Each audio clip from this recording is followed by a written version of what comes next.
Hello everyone, how are you? I hope you all are fine.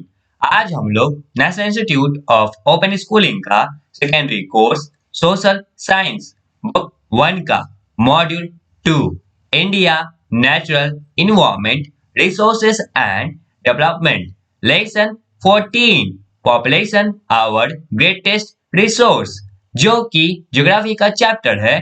आज हम लोग इसका बचा हुआ पार्ट कवर अप करने वाले हैं, तो चलिए शुरू करते हैं। Hello dear students, now we are going to cover up next topic which is population composition.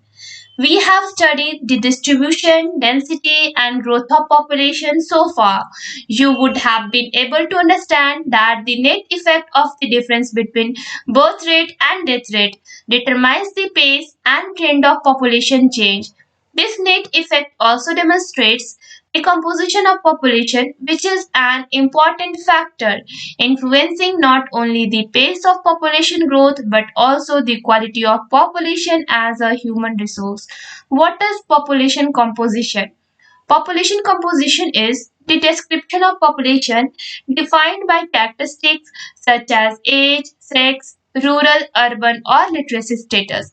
We shall therefore try to understand the following aspects of the population composition in India, that is age composition, sex composition, rural urban composition and literacy.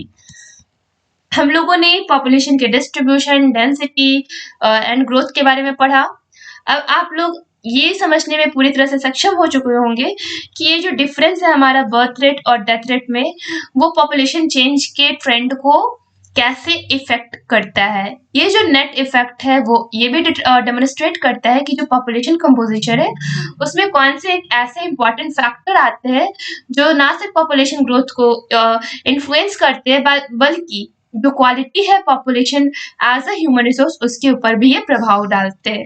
पहले तो हम लोग ये जानने की कोशिश करेंगे कि पॉपुलेशन कंपोजिशन है क्या।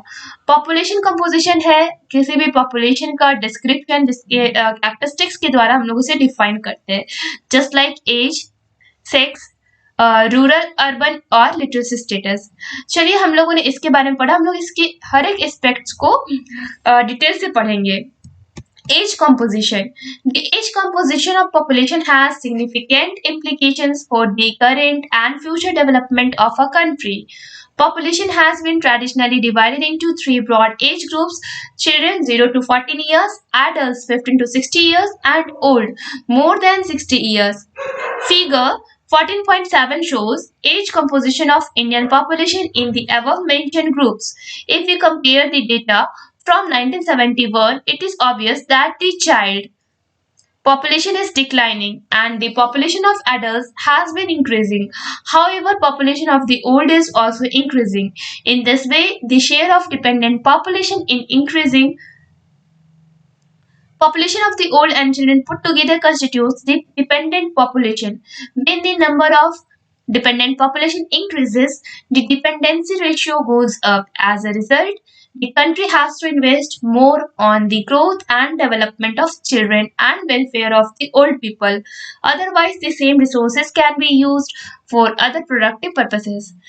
And before हम लोग टॉपिक को समझे उससे पहले हम लोग फिगर 14.7 को देख लेते हैं। ये है एज कंपोजिशन को ये रिप्रेजेंट कर रहा है ये फिगर। ओके, हाँ, तो ये जो हमारा एज कंपोजिशन है पॉपुलेशन का वो एक सिग्निफिकेंट उसका एप्लीकेशन होता है कि वो किस तरह से हमारे करंट एंड फ्यूचर डेवलपमेंट को इसको प्रभावित करने वाला है। जो भी हमारा एज कंपोजिशन है पॉपुलेशन का वो हमारे वर्तमान और भविष्य के डेवलपमेंट को प्रभावित करता है हमारे देश के। ओके, जो पॉपुलेशन है वो ट्रेडिशनली डिवाइड किया गया है थ्री ब्रॉड एज ग्रुप्स में, that is children which lies between 0 to 14 years, adult which lies between 15 to 60 years, and old that is more than 60 years. जो फिगर 14.7 है वो शोज कर रहा है एज कंपोजिशन इंडियन पॉपुलेशन का जो कि अबव मेंशन ग्रुप से है। अगर हम लोग डेटा को कंपेयर करते हैं 1971 से तो हम लोग पाएंगे कि जो चाइल्ड है, जो बच्चे हैं, उनका जो पॉपुलेशन है वो डिक्लाइन कर रहा है और जो एडल्ट्स के पॉपुलेशन है वो इंक्रीज कर रहे हैं। हाउएवर जो पॉपुलेशन है ओल्ड का वो भी इंक्रीज कर रहा है। और इस तरीके से हम लोग देखते हैं कि जो डिपेंडेंट पॉपुलेशन है वो बढ़ता जा रहा है। और अगर हम लोग पॉपुलेशन ओल्ड और चिल्ड्रन मीन्स जो भी पॉपुलेशन हमारे ओल्ड लोगों का है या चिल्ड्रन का है, ठीक है, अगर हम लोग दोनों को एक साथ रखते हैं तो ये इक्वल टू क्या बनाता है, डिपेंडेंट पॉपुलेशन। क्योंकि बूढ़े लोग भी आश्रित होते हैं और बच्चे भी आश्रित होते हैं। जब ये नंबर जो डिपेंडेंट पॉपुलेशन इंक्रीज करेगा तो जो डिपेंडेंसी रेशियो है वो भी ऊपर जाएगा, और इसके परिणाम स्वरूप जो कंट्री है उसको ज्यादा इन्वेस्ट करना पड़ेगा ग्रोथ के लिए, ग्रोथ एंड डेवलपमेंट, चिल्ड्रन के ग्रोथ और डेवलपमेंट के लिए, फिर जो ओल्ड पीपल है उनके वेलफेयर के लिए। और अदरवाइज अगर ये चीज ना होता, मीन्स डिपेंडेंसी रेशियो ज्यादा नहीं जाता, तो ये जो सेम रिसोर्सेज हम लोगों ने इनके ऊपर लगाया उससे हम लोग अदर प्रोडक्टिव पर्पसेस के लिए यूज कर सकते थे। And here is also an important box, dependency ratio. Dependency ratio equal to dependent population which is 0 to 14 years and plus more than 60 years old upon working population which is lies between 15 to 59 years into 100.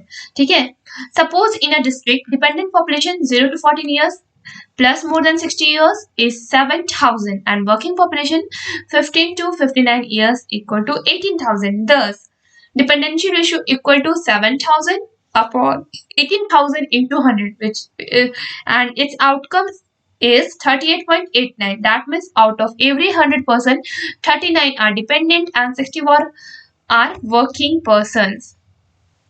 तो अगर आपको dependency ratio निकालना है तो पहले क्या करोगे कि जो डिपेंडेंट पॉपुलेशन है which is children as well as old, means childrens का भी निकालना है, चिल्ड्रन का और ओल्ड का, ठीक है। और हम लोग उसको डिवाइड करेंगे वर्किंग पॉपुलेशन से, मीन्स जिनका एज 15 से 59 के बीच का है, ठीक है। और इसे हम लोग इंटू करेंगे 100 से। मान लिया जाए कि किसी डिस्ट्रिक्ट में जो डिपेंडेंट पॉपुलेशन है 0 से जिनका 14 ईयर्स है एंड 60 ईयर्स है और उससे ज्यादा है, उनका अगर जनसंख्या 7,000 है और जो वर्किंग पॉपुलेशन है 18,000 है, तो हम लोग इसको कैसे निकालेंगे, dependency ratio is equals to, पहले जो डिपेंडेंट पॉपुलेशन है उनको ऊपर लिखेंगे और जो वर्किंग पॉपुलेशन उनको नीचे लिखेंगे और इनको 100 से मल्टीप्लाई करेंगे और हमारा जो आउटकम आएगा वही हमारा आंसर होने वाला है। इट मीन्स क्या होगा कि प्रत्येक 100 आदमी में से जो 39 आदमी है वो निर्भर है और 61 लोग काम करने वाले हैं। Adolescents as a distinct population group.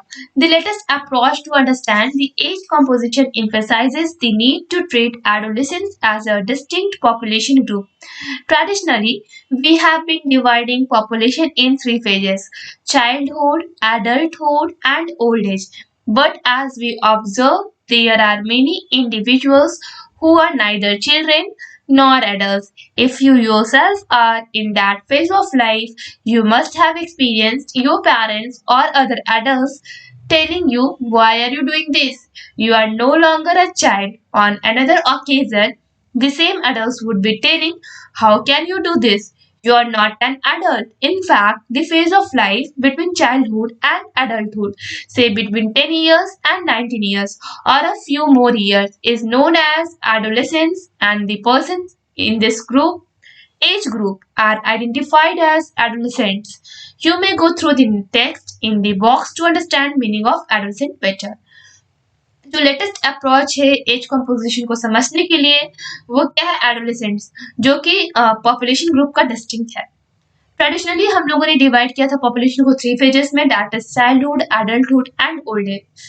लेकिन हम लोग जब इसको ऑब्जर्व करते हैं तो यहाँ पे बहुत सारे ऐसे इंडिविजुअल्स होते हैं जो ना ही तो चिल्ड्रन होते हैं और ना एडल्ट होते हैं। अगर आप खुद को एज अ एग्जांपल कंसीडर करते हो खुद के लाइफ के फेज को, तो आप लोग क्या पाओगे, आपने एक्सपीरियंस खुद किया होगा कि आपके पेरेंट्स या दूसरे जो बड़े होते हैं वो आपको क्या बोलते हैं कि तुमने ऐसे क्यों किया, तुम अब बच्चे नहीं रहे हो।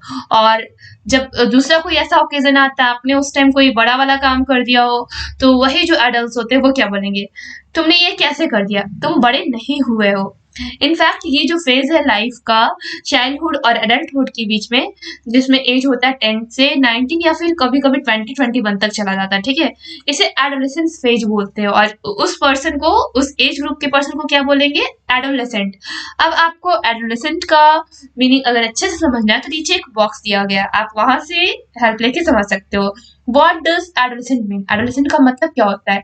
United Nations definitions are based on number of years as follows. तो UN जो है उन्होंने बहुत सारे definitions दिए हैं एडोलेसेंस क्या होते हैं? 10 से 19 ईयर्स ओल्ड के बीच में। यूथ जो होते हैं वो 15 से 24 ईयर्स ओल्ड के बीच में होते हैं।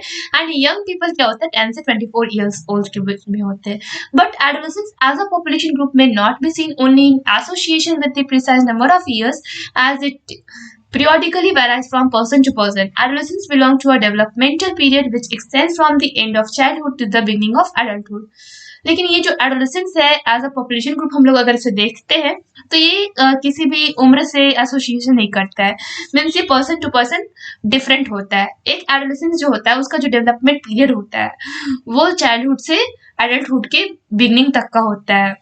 Adolescence is defined as the period of physical, psychological and social maturation from childhood to adulthood, the period extending from puberty to the attainment of full reproductive maturity. ये जो adolescence होता है हम लोग उसको कैसे डिफाइन कर सकते हैं कि ऐसा पीरियड जब आप physical, physiological and social maturation आप में आ जाए चाइल्डहुड से एडल्टहुड के बीच में। और ये जब पीरियड होता है आप प्यूबर्टी से आप जब आप लोग फुल रिप्रोडक्टिव मैच्योरिटी पा लेते हो उसे एडोलेसेंस बोलते हैं। As shown in Table 1.1, adolescents as a distinct population group constitute almost 22.0% of total population of India. This was their share in 2001. Their number is still growing and currently in 2009, their percentage share has increased. The National Population Policy 2000 identifies them as an underserved population group because their needs have not been specifically addressed so far. The policy describes various strategies to address different needs of adolescents. These are provide accurate information about physical, physiological, psychological, and social changes and developments that take place during adolescence. Develop the needed life skills to empower them to avoid risky situations and to attain sound physical, mental, and social health. Provide food supplements and nutritional services and make available the needed health and counseling services available to them. तो हमारा जो table 1.1 हम लोगों ने देखा जो adolescent है वो एक डिस्टिंक्ट पॉपुलेशन ग्रुप है जिसमें almost 22.0% of total population India के उसमें आते हैं। ये 2001 के अकॉर्डिंग है। इनका जो नंबर है वो स्टिल ग्रो कर रहा है एंड करेंटली 2009 में इनका जो परसेंटेज है वो बढ़ चुका है। जो नेशनल पॉपुलेशन पॉलिसी है 2000 में उसने ऐसे आइडेंटिफाइज किए इसे कि ये अंडर सर्व्ड पॉपुलेशन ग्रुप है और इनका जो नीड है इनकी जो जरूरतें हैं वो स्पेसिफिकल है मीन्स अलग है। ये जो पॉलिसी है वो क्या डिस्क्राइब करता है बहुत ही अलग अलग स्ट्रेटजीज को डिस्क्राइब करता है कि एडोलेसेंस का डिफरेंट नीड्स क्या हो सकता है। ये नीड्स होता है क्या प्रोवाइड एक्यूरेट इन्फॉर्मेशन मीन्स उनको physical, physiological and psychologically social changes and development जो कि उनके बॉडी एंड आसपास जो होते हैं एंड ऑल जो एडोलेसेंस के होते हैं उनमें उनको एक्यूरेट इन्फॉर्मेशन प्रोवाइड करवाना। एंड द सेकेंड क्या है develop the needed life skills जो उनका जो भी लाइफ स्किल्स उनको आप डेवलप करो उनको हेल्प करो और जो भी रिस्की सिचुएशन है उसको कैसे आप अवॉइड कर सकते हो उन्हें ये सिखाना है एंड प्लस कैसे जो आप physically mentally and socially healthy रह सकते हो। फिर नेक्स्ट में क्या है कि आप कैसे फूड सप्लीमेंट्स और जो न्यूट्रिशनल जो सर्विसेज है आप उसे कैसे यूज कर सकते हो। एंड लास्ट क्या है जो भी आपके पास हेल्थ है और आपको जो भी कुछ चाहिए काउंसलिंग सर्विसेज चाहिए वो आपके लिए अवेलेबल हो। एंड यहाँ पे आप टेबल 1.1 में इजिली देख सकते हो जो एडोलेसेंट जिनकी एज 10 to 19 ईयर्स रहता है और बाई सेक्स मीन्स वो मेल है और फीमेल है उनके हिसाब से यहाँ पे 1901 से 2001 तक के बीच का दिया हुआ है कि उन्हें किस तरह से क्या नीड है। And now, sex composition. Sex composition is a very significant indicator of the quality of population of a country as a human resource. In fact, primarily it is understood on the basis of sex ratio. Sex ratio is defined as the number of females per 1000 males. It is an important social indicator to measure the extent of prevailing equity between males and females at a given point of time. Sex ratio should be favorable, but in our country, sex ratio has always remained unfavorable to females, and the matter of concern is that it has been declining. In the year 1901, there were 972 females per 1000 males. In 2001, it has come down to 933 only. This trend is shown in figure 14.8 and A and B. And here is the figure 14.8 which shows trends in sex ratio in India. Okay. जो sex composition है उसका भी एक वो भी एक महत्वपूर्ण indicator है जो कि पॉपुलेशन की क्वालिटी को किसी भी कंट्री का एज अ ह्यूमन रिसोर्स वो इफेक्ट डालता है। इनफैक्ट जो प्राइमरली हम लोग इसको देखें तो हम लोग इसे सेक्स रेशियो के आधार पर समझ सकते हैं। जो सेक्स रेशियो हम लोग कैसे डिफाइन कर सकते हैं कि जो पर 1000 मेल्स पे कितने फीमेल्स होंगी। और ये इम्पोर्टेंट है कि जो हमारा सोशल इंडिकेटर है उसे हम लोग अगर मेजर करें तो दोनों के बीच में जो मेल्स और जो फीमेल्स है वो दोनों के बीच में इक्वालिटी हो गिवन पॉइंट ऑफ टाइम में। लेकिन जो सेक्स रेशियो है वो हमेशा फेवरेबल होना चाहिए, लेकिन हमारे कंट्री में जो सेक्स रेशियो है वो हमेशा फीमेल्स के फेवर में होता ही नहीं, मीन्स वो अनफेवरेबल होता है फीमेल्स के लिए। और ये हमारे लिए एक बहुत ही सोच की विषय बनी हुई है, क्योंकि ये दिन प्रतिदिन डिक्लाइन होता जा रहा है ये रेशियो। 1901 में 972 फीमेल्स थी पर 1000 मेल्स पे, लेकिन 2001 में क्या हुआ कि ये जो है 933 फीमेल्स रही 1000 मेल्स के ऊपर, जिसका जो ट्रेंड है वो फिगर 14.8 के ए और बी में दिखाया गया है।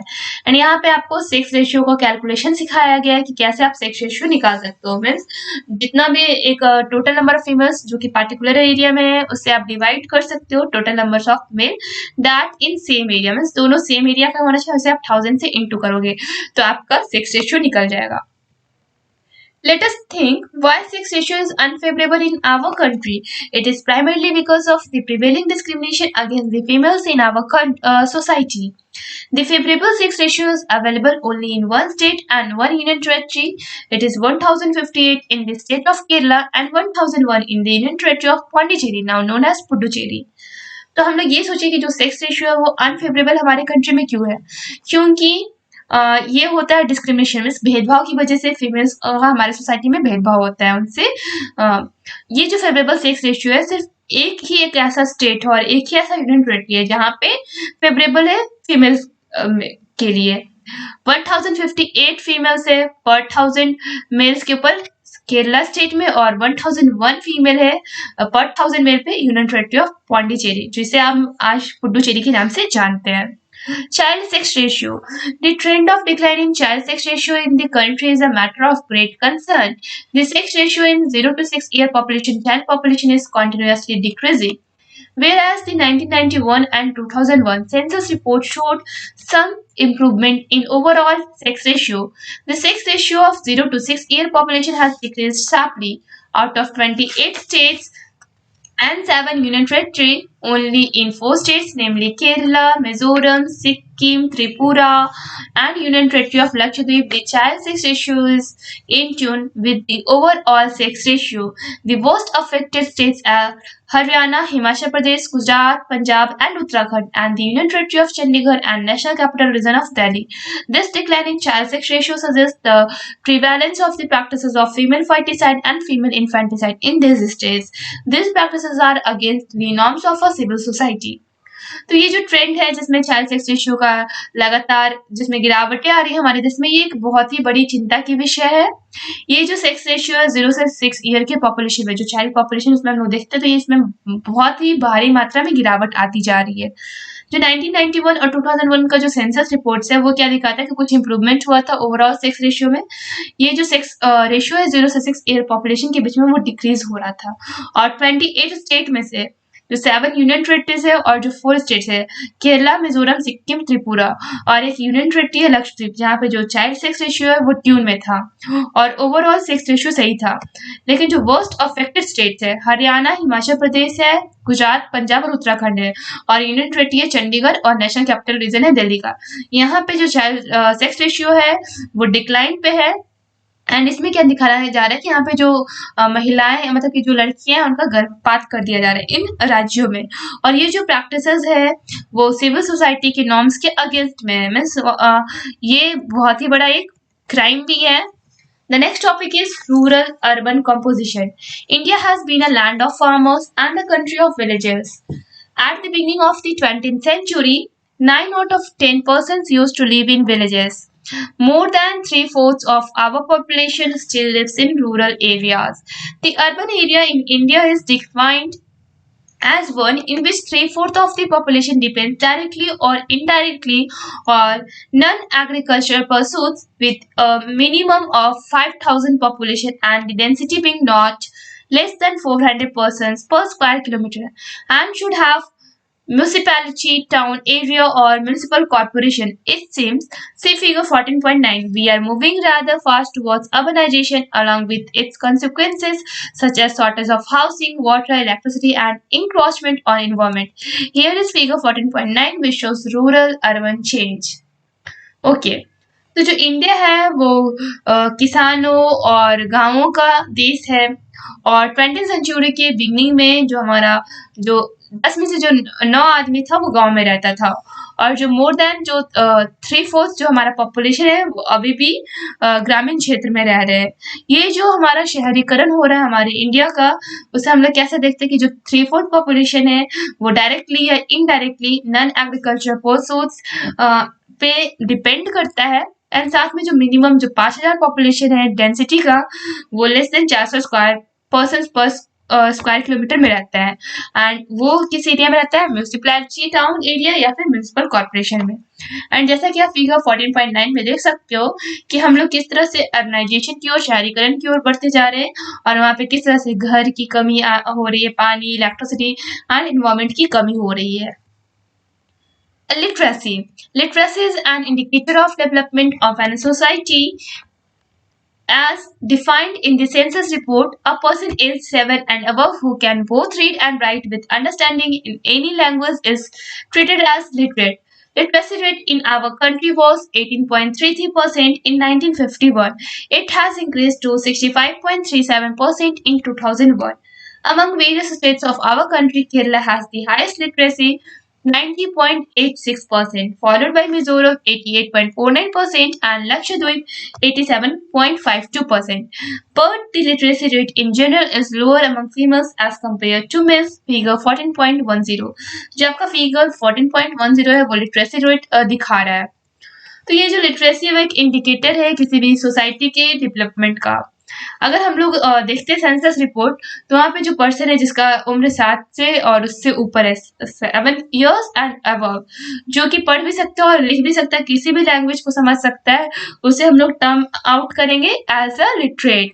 ये जो लिटरेसी रेट है हमारे कंट्री का वो 18.33% है 1951 में और ये बड़ा है 2001 में 60.37% पे आया है। लेकिन बहुत सारे ऐसे स्टेट्स है उनके भी, जो केरला है उनका हाईएस्ट लिटरेसी रेट कितना है 90.86, उसके बाद मिजोरम का है जिसका है 88.49% and next to the Mizoram आया लक्षद्वीप जिसका है लिटरेसी रेट 87.52%। लेकिन हम लोग लिटरेसी रेट को जनरली अगर देखते हैं तो फीमेल्स का कम है अगर हम लोग मेल से कंपेयर करेंगे तो। And now based your understanding, try to solve in text questions 14.4. Well, chapter अभी कंप्लीट नहीं हुआ है। नेक्स्ट वीडियो में नेक्स्ट टॉपिक कवर अप होगा। तब तक के लिए इस चैप्टर का इंटेंस क्वेश्चन बनाने का प्रयास करें और साथ ही साथ इस चैप्टर को पढ़ने और समझने का प्रयास करें। That's all for today. Thank you everyone.